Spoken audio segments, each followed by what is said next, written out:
in die Vaderhuis. Er is die naam van kind nie weg, wat self my sake heel, my lewe kanse tyd en geld, is nutteloos verspeel. Maar U sien ver, oneindig ver, U sien my honger los, nog voordat ek onskuld bely, druk U my aan die bors. Genade onbeskryflik groot, daar steeds ek is weer thuis. U seën bring my verlore mens weer in die Vaderhuis. Baie dankie, julle kan maar gaan sit.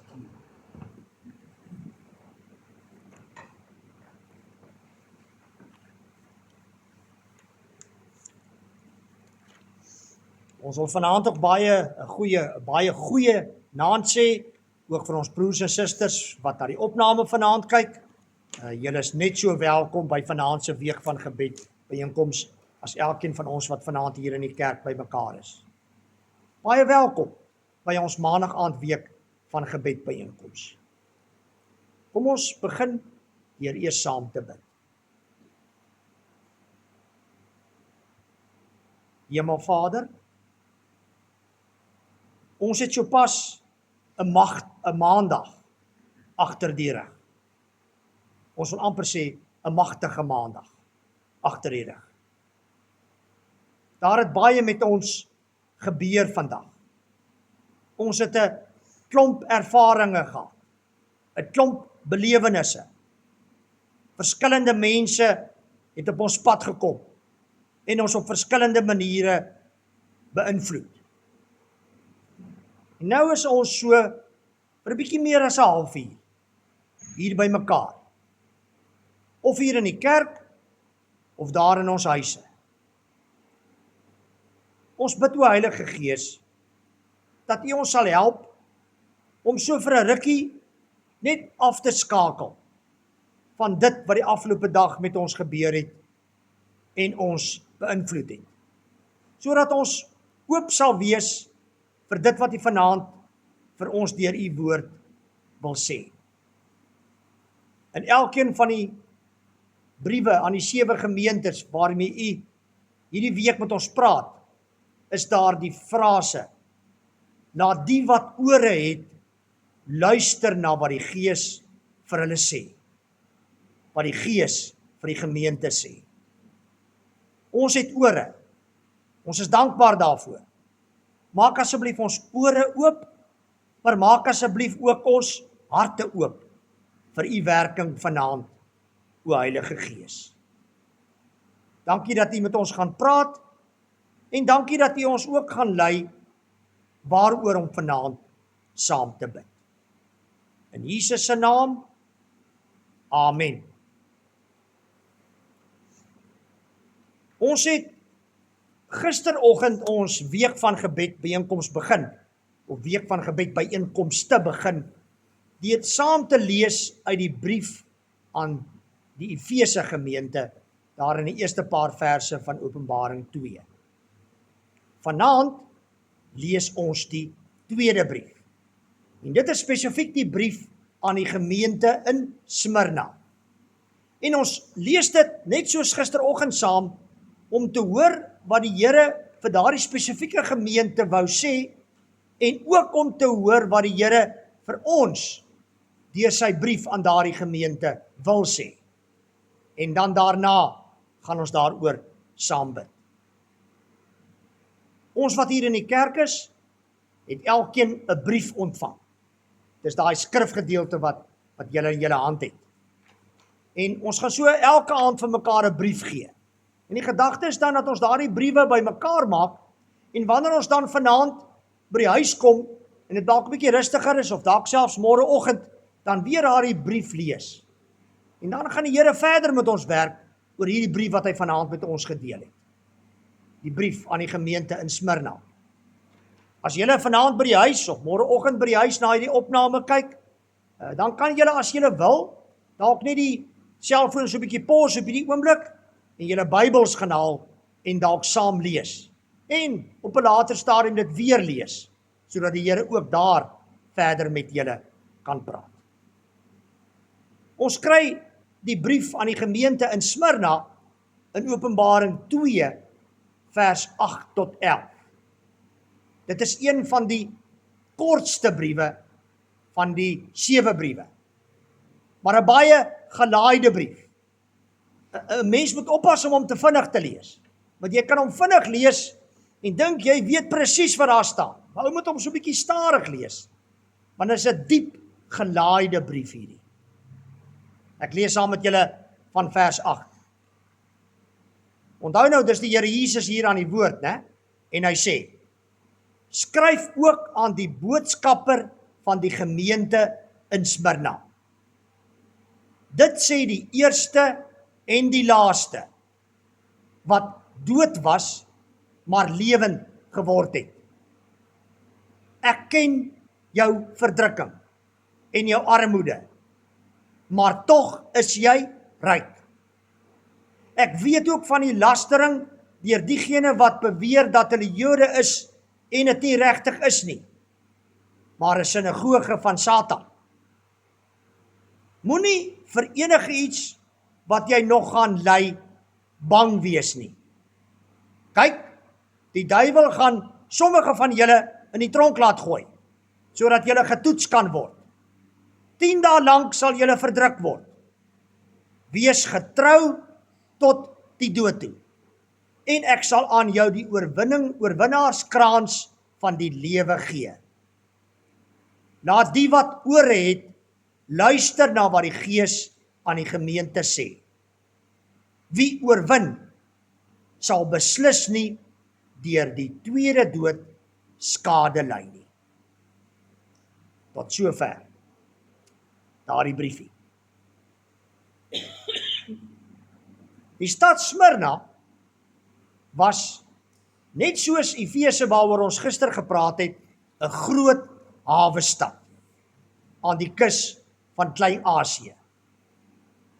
Omdat die stad 'n groot hawe gehad het, het dit daartoe bygedra dat hierdie 'n baie besige handelsstad was. Die inwoners daar was ook nie ongeletterd en onder die kalkoen uitgebroei nie. Die inwoners het 'n gesonde belangstelling in die kunste, die wetenskap en die godsdiens gehad.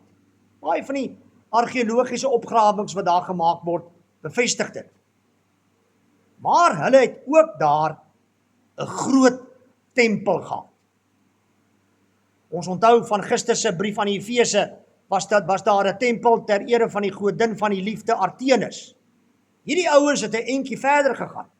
Hulle het 'n tempel gebou ter ere van die keiser van die Romeinse ryk van daardie tyd, keiser Tiberias, omdat keiserverering 'n belangrike rol in daardie samelewing van daardie tyd gespeel het.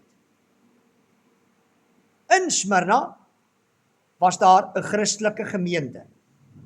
Hierdie gemeente is waarskynlik deur Paulus gestig tydens sy bediening in Efese. Die gemeente het hoofsaaklik uit Joodse Christene bestaan. Van al 7 die gemeentes het Smyrna waarskynlik die swaarste gekry. Hierdie ouens het regtig in baie opsigte deur 'n moeilike tyd gegaan. Jesus begin sy brief aan Smyrna met 'n woord van troos in hulle swaar kry. Juis omdat hy self deur die dood gegaan en weer lewend geword het, verstaan hy iets van die swaar wat hulle op daardie stadium deurgaan. En daarom sê hy, ek is die eerste. Ek het julle geroep om in my te glo. Ek het julle geloof begin, maar ek is ook die laaste. Ek was ook dood en het weer lewend geword. Die dood wat julle nou in die gesig staar, het ek ook beleef. Maar ek is nie dood nie. Ek lewe. Ek is die oorwinnaar oor die dood. Ek ken julle verdrukking en julle armoede. Ek sien hoe julle verdruk word. Ek sien julle lyding. Ek sien julle armoede. Armoede was vir die Christelike gemeente in Smyrna 'n daaglikse werklikheid. En dit het op 'n baie vreemde manier begin. Hulle armoede was te wyte aan die Jode in Smyrna, wat die Romeinse owerheid teen die Christene aangehits het. Die Jode van Smyrna het aanspraak daarop gemaak dat net hulle kinders van God is. Verseker, nie ook die Christene nie. Daarom het hulle die Christene by die Romeine aangekla om hulle uit die pad uit te kry. Volgens Jesus hier in sy brief wys dit juis dat hulle, die Jode daar in Smyrna, nie sy kinders is nie. Sy verwysing na hulle sinagoge as 'n sinagoge van Satan, wat verskriklik is, beklemtoon dit. Toe die Jode hulle by die Romeinse owerhede aangekla het dit veroorsaak dat die Christene onder groot druk begin kom het. Veral ekonomiese druk. Van hulle het hulle werk verloor en van hulle se besittings is van hulle ontneem. Hulle het ook hulle huise en ander eiendom verloor wat skielik groot armoede teweeggebring het. Baie soos die Afrikaner armoede waarvan ons ook in ons tyd weet. Vir baie van ons is dit moeilik om te verstaan. Die meeste van ons weet eintlik maar relatief min van werklike armoede. Om sonder huis te wees en nie te weet waarvandaan se kos vandaan gaan kom nie. Miskien is dit makliker om arm tussen arme mense te wees. Maar hier in Smyrna was dit arm tussen ryk mense. Net die Christene was arm. En die swaarste was dat hulle ook eens ryk was, gerespekteerd onder die welvarendes. Nou was hulle so straatmense in hulle eie stad, wat hulle eertydse ryk vriende op straat raakloop. Dit alles omdat hulle Jesus as hulle verlosser gekies het. In die lig van hierdie omstandighede kom Jesus hulle troos in hierdie brief. Hy ken dit. Hy ken ook armoede. Ons vergeet baie keer dat Jesus ook maar brandarm was, materieel gesproke. Hy het ook nie 'n plek gehad om sy kop neer te lê nie. En sy hele aardse besitting, volgens oorlewering, was maar net 5 kledingstukke. Hierdie woorde van Jesus troos nie net die gelowiges van Smyrna nie, maar ook elke Christen wat swaar kry. Dit maak nie saak watter swaar ons deurmaak nie, hy ken dit. En tog, ten spyte van hulle lyding en hulle armoede, sê Jesus in vers 9 vir die Smyrna gemeente, en tog is julle ryk. Julle is ryk omdat julle in julle moeilike omstandighede nie opgehou glo het nie. Inteendeel, julle geloof is juis die anker in julle swaartyd. Ten spyte van alles het julle bly groei. Julle geloof is deur die swaar getemper. Wat vir die gemeente tog baie swaar moes wees, is dat Jesus nie sê dat hulle lyding binnekort sal ophou nie. Hy sê ook nie dat hy hulle uit hulle situasie gaan bevry nie. Hy sê eerder, moenie bang wees vir alles wat julle gaan ly nie. Kyk, die duiwel gaan party van julle in die tronk laat gooi, sodat julle beproef word, asof hulle beproewing nie al erg genoeg was nie. Maar dan kom die troos. Julle sal 10 dae baie swaar kry. Interessant, 10 dae. Dit daar hier in Openbaring, daarop dat die vervolging 'n beperking het, 'n perk het. Al gaan dit hoe swaar wees, die tyd is afgemeet. Hierdie gemeente was letterlik tot in die dood getrou aan ons Here Jesus. Polycarpus, hulle leraar, aan wie Jesus hierdie brief rig, het op 'n hoë ouderdom 'n marteldood op die brandstapel gesterf, terwille van sy geloof in die Here Jesus. Hierdie is ook omstandighede, vervolging wat ons moeilik verstaan. Dit mag dalk selfs vorentoe nog op ons pad kom. Ons hoop nie so nie, maar is moontlik. Maar dit beteken nie dat die Here ons nie meer liefhet nie. Egte geloof is om te weet dat die Here selfs in die slegste omstandighede by ons is en ons nie aan onsself oorlaat nie. En dan amper aan die einde van hierdie brief gee die Here Jesus aan hierdie arme, verdrukte gemeente 2 baie besondere beloftes. Die eerste is, die wat die oorwinning behaal, sal beslis nie deur die tweede dood getref word nie. Die eerste dood is die gewone dood wat ons almal ken. Die tweede dood verwys na die ewige dood, die skeiding van God in die hel. Jesus beloof dat wie nou volhard nooit deur hierdie tweede dood getref sal word nie. En dan is daar ook 'n tweede belofte. Hier sê hy vir hulle, ek sal hulle die lewe as kroon gee. Die mense van Smyrna het die lang afstand maratonne van daardie tyd goed geken. Wedlope deur bosse, oor riviere en oor berge. En die wenner het, wanneer hy die stadion binne gehardloop het, 'n laurierkrans ontvang. Die woord vir kroon en krans is in die oorspronklike taal dieselfde. Dit is 'n beeld van oorwinning. Dit is die belofte wat Jesus gee. Die belofte wat Jesus gee is dat elke lewensreisiger na 'n lang en dikwels moeilike maraton die lewe, ewige lewe, as oorwinningskrans sal ontvang. Elkeen wat die wedloop met al sy uitdagings voltooi, sal die oorwinnaarskroon van Jesus ontvang en die hemel met vreugde binnegaan.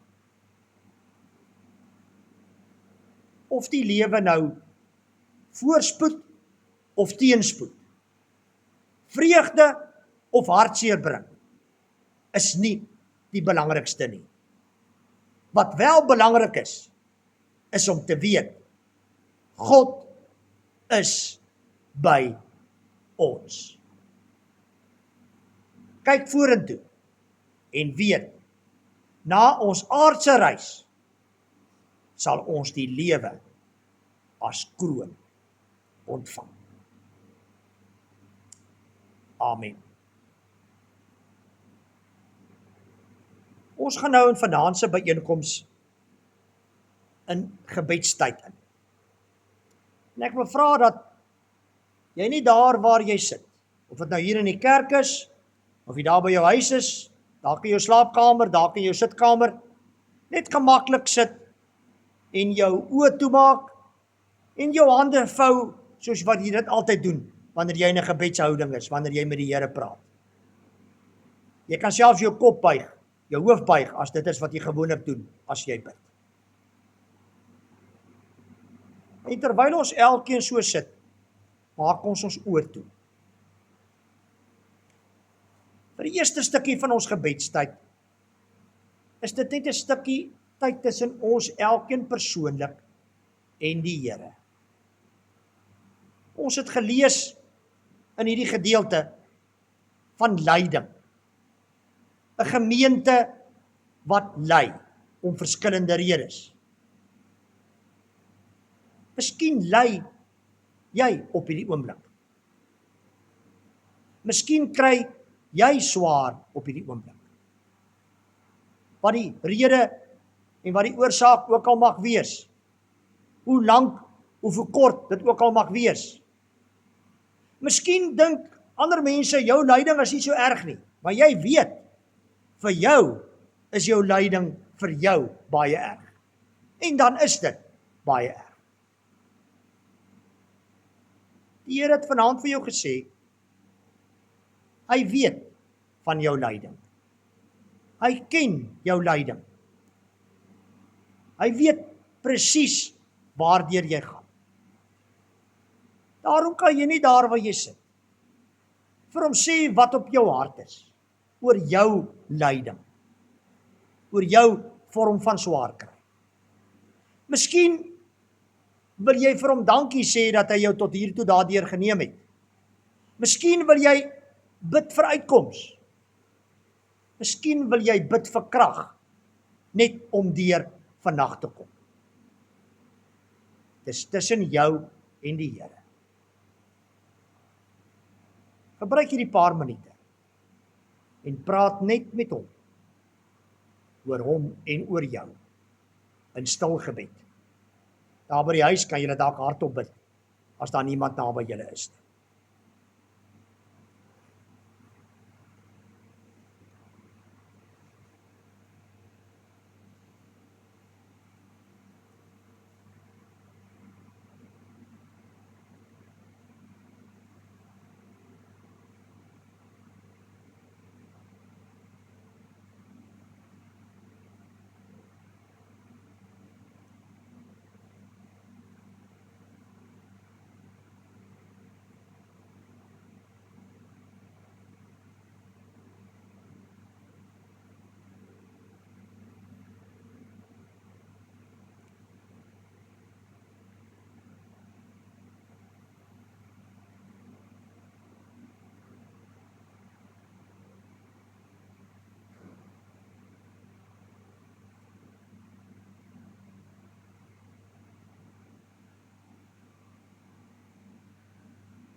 Terwyl ons elkeen nog in ons gebedshouding is met ons oë toe, dink 'n bietjie aan iemand naby aan jou, wat op hierdie oomblik ly of swaar kry. Dit kan iemand wees in jou huis, dit kan iemand wees in jou gesin en in jou familie, dit kan iemand wees in jou straat, in jou gemeenskap, by die werk. Miskien kan jy aan meer as een persoon dink, maar vir vanaand se doeleindes. Dink net aan daardie een persoon. Wat dink jy is daardie een persoon aan wie jy nou dink? Wie se gesig nou voor jou opkom en jou gedagtes opkom? Se grootste behoefte op hierdie stadium.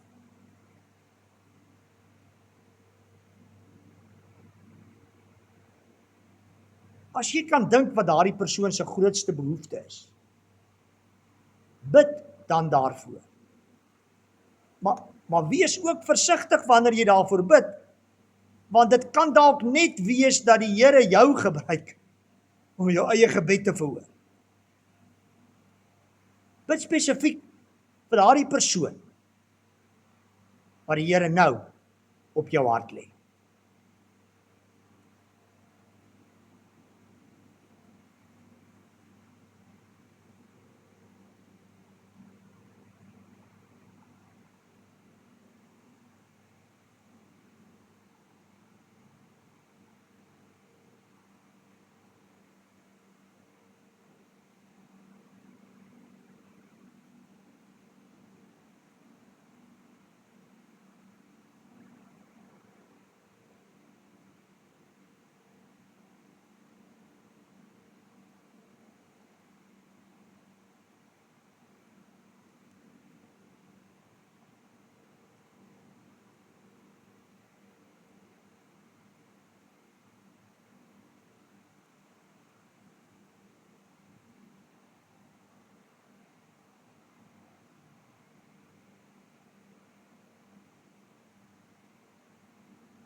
Hemelvader, ons wil graag vanaand as gemeente vir almal in ons gemeente en in ons gemeenskap bid wat materieel en finansiëel swaar kry. Ons weet ook, Here, dat as hulle materieel en finansiëel swaar kry, dan bring dit 'n klomp ander swaar kry daarmee saam. Ons weet ook, daar is heelwat van hulle in ons gemeente, in ons gemeenskap. Sommige van hulle sit Sondag saam met ons in die erediensbanke. En ons weet nie eers hoe swaar hulle kry nie. Maar Here, ons bid vanaand vir hulle. Vir lig aan die ander kant van die tonnel. Al is daardie lig net U self wat vir hulle lig gee. Maar Here, ons kan nie anders as ons vir almal in ons gemeente en gemeenskap bid wat swaar kry, as om ook vir onsself te bid nie. Want ons weet mos nou al, U het dit al baie keer vir ons gesê, dat een van die redes waarom ons gemeente hier is, in hierdie spesifieke geografiese gebied, is ter wille van die gemeenskap. Dis hoekom U ons hier gesit het. Een van die hoofredes. En daarom bid ons ook vir ons. Want ja, U praat ook met ons. Ook in terme van ons verantwoordelikheid. Wat moet ons doen, Here? Hoe kan ons meer help? Moet U nie dalk net eers ons eie gesindheid aanraak nie? Ons bid ook vir onsself.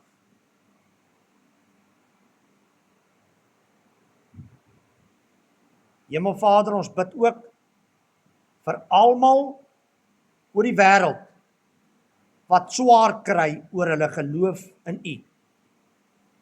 Soos wat die gemeente in Smyrna swaar gekry het.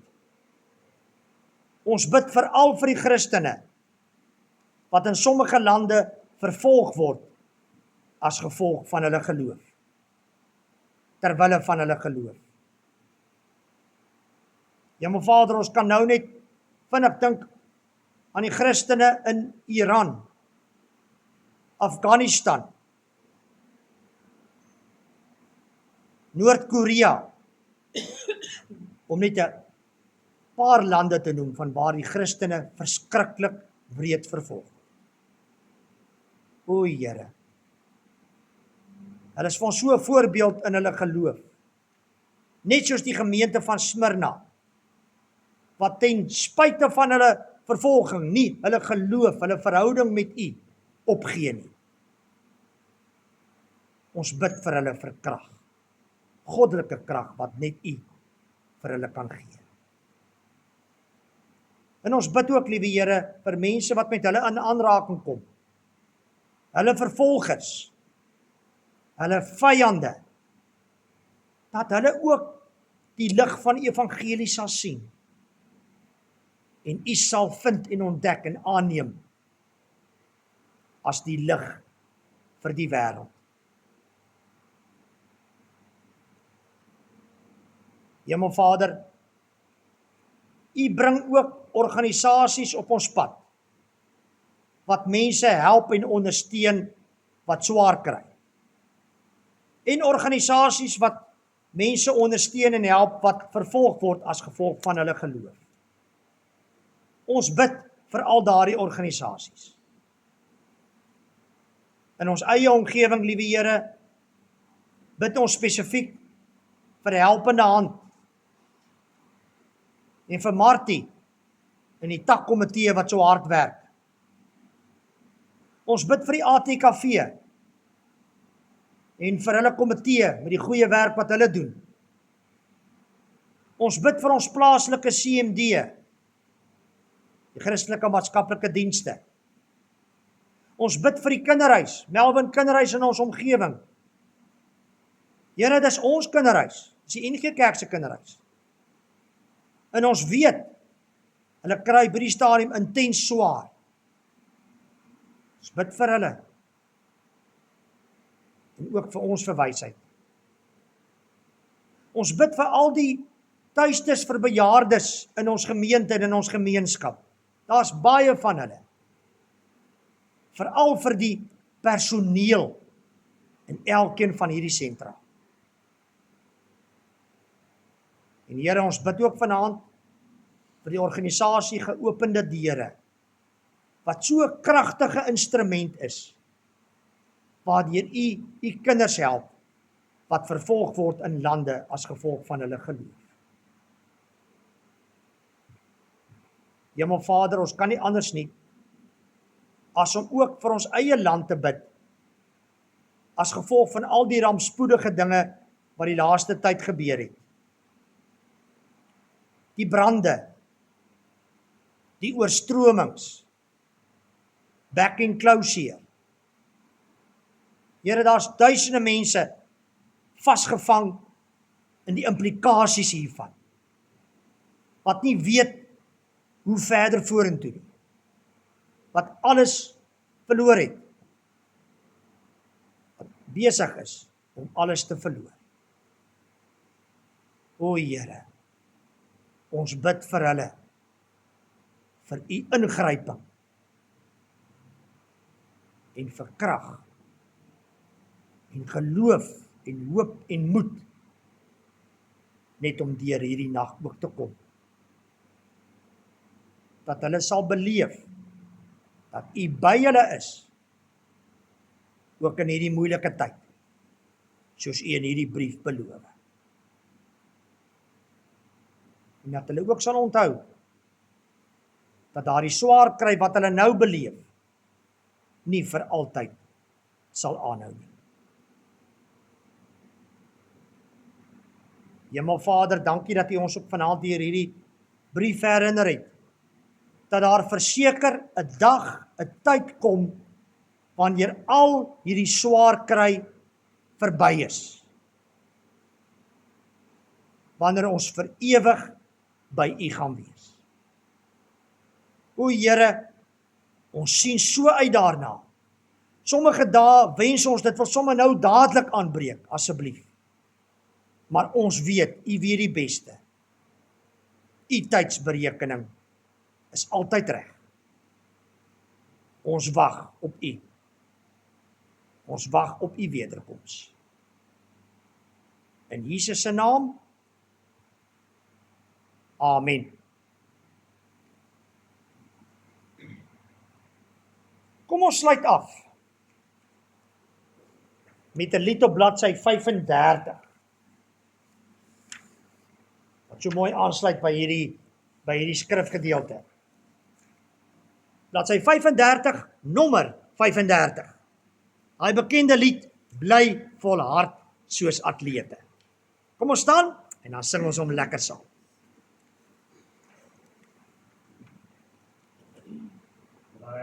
Volhard soos atlete, dis God wat ons wedloop bepaal.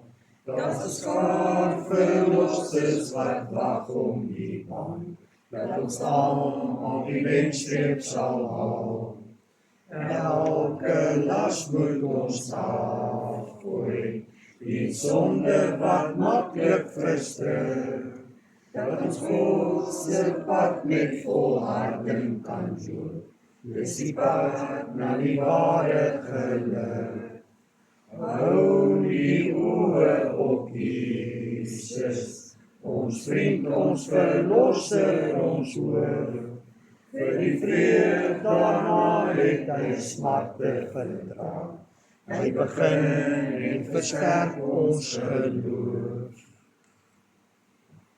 Hemelvader, baie dankie dat ons nou vir mekaar kan totsiens sê en 'n goeie nag se rus toewens, met die wete dat u ook by ons elkeen is en by elkeen wat swaar kry is in hierdie nag wat voorlê. In Jesus se naam, amen. Baie dankie. Mooi aand vir julle verder. Môre aand, selfde tyd, selfde plek.